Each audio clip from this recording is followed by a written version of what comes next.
Pinku, pink কালারের মিষ্টি পিঁপড়া।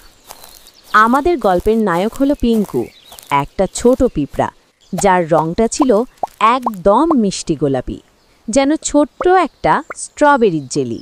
স্বাভাবিকভাবেই অন্য সব পিঁপড়ার মতো পিঙ্কুর রং কালো বা খয়েরি ছিল না, আর এটাই তাকে তার বিরাট পরিবারে সবার থেকে আলাদা করে তুলেছিল।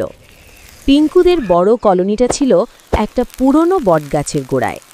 সেখানে হাজার হাজার পিঁপড়া, সবাই শৃঙ্খলা পরায়ণ আর কর্মঠ। কিন্তু পিঙ্কু ছিল একটু অন্যরকম। সে যেমন ছিল গোলাপি রঙের, তেমনি তার মনটাও ছিল বেশ রঙিন আর খুশি খুশি। তার মন খারাপ হতো খুব কমই।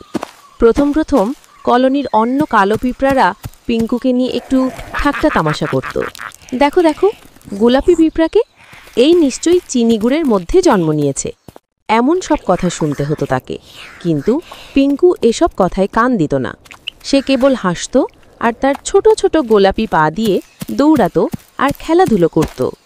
পিঙ্কুর প্রিয় কাজ ছিল রংধনু দেখা।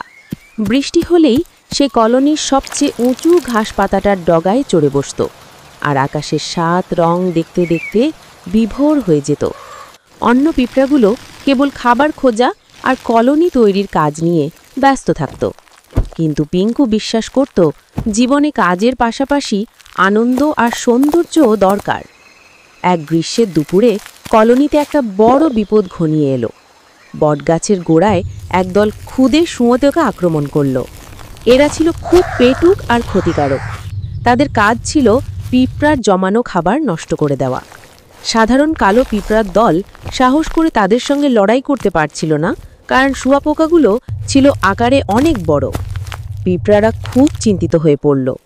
রানী পিঁপড়া তখন তার সৈনিকদের ডেকে পাঠালেন। সবাই যখন হতাশ, তখন পিঙ্কু এক লাফে সামনে এগিয়ে এলো।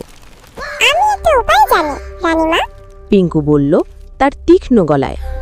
সবাই অবাক হয়ে পিঙ্কুর দিকে তাকালো।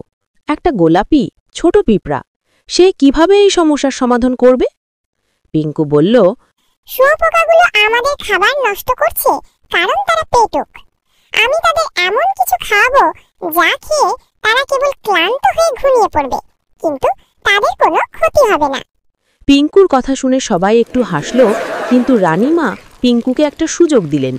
পিঙ্কু তখন তার প্রিয় জায়গায় গেল, একটা ফুল বাগানে। সে সেখান থেকে মিষ্টি গোলাপের পাপড়ি আর কিছু শয়ন ঘাস নিয়ে এলো। পিঙ্কু আর তার কয়েকজন বন্ধু মিলে সেই পাপড়ি আর ঘাসগুলো পিষে এক ধরনের গোলাপি মিষ্টি পেস্ট তৈরি করল। দূর থেকে সেটা দেখতে লাগছিল ঠিক যেন একতাল জেলি। সন্ধি হতেই পিঙ্কু সেই পেস্ট নিয়ে হামাগুড়ি দিয়ে শুঁয়োপোকাদের ঘাঁটির দিকে এগিয়ে গেল। সে খুব সাবধানে পেস্টের ছোট ছোট টুকরো শুঁয়োপোকাদের সামনে রেখে এলো। শুঁয়োপোকাগুলো এত মিষ্টি গন্ধ পেয়ে লোভ সামলাতে পারল না। তারা মুহূর্তেই সবটা খেয়ে ফেলল। মিষ্টির মধ্যে শয়ন ঘাস মেশানো থাকায় খাবারটা খাওয়ার কিছুক্ষণ পরেই শুঁয়োপোকাগুলো ক্লান্ত হয়ে ঘুমিয়ে পড়ল, একেবারে গভীর ঘুম। পরদিন সকালে কালো পিঁপড়ার দল দেখে অবাক। শুঁয়োপোকাগুলো গাছের গোড়ায় চুপচাপ ঘুমিয়ে আছে, তারা আর খাবার নষ্ট করতে পারছে না। কলোনির সব পিঁপড়া পিঙ্কুর বুদ্ধিতে মুগ্ধ হলো। রানীমা পিঙ্কুকে ডেকে এনে বললেন, তোমার রং হয়তো অন্যদের থেকে আলাদা, কিন্তু তোমার সাহস আর বুদ্ধি সবার থেকে সেরা। তুমি আমাদের কলোনির রঙিন হিরো। সেই দিন থেকে কেউ আর পিঙ্কুকে নিয়ে ঠাট্টা করত না, বরং তার গোলাপি রংটা যেন কলোনির আনন্দের প্রতীক হয়ে উঠল। পিঙ্কু প্রমাণ করল যে আলাদা হওয়াটা কোনো দুর্বলতা নয়, বরং একটা বিশেষ ক্ষমতা হতে পারে। সে তার গোলাপি রং নিয়ে হাসি খুশি মনে গর্বের সঙ্গে বাঁচতে শুরু করল, আর অবসর সময় দেখতে ভুলত না তার প্রিয় রংধনু। পিঙ্কুর গল্প কলোনির সব পিঁপড়াকে শেখালো যে ভেতরের গুণই আসল, রং বা বাইরের চেহারায় কিছু আসে যায় না।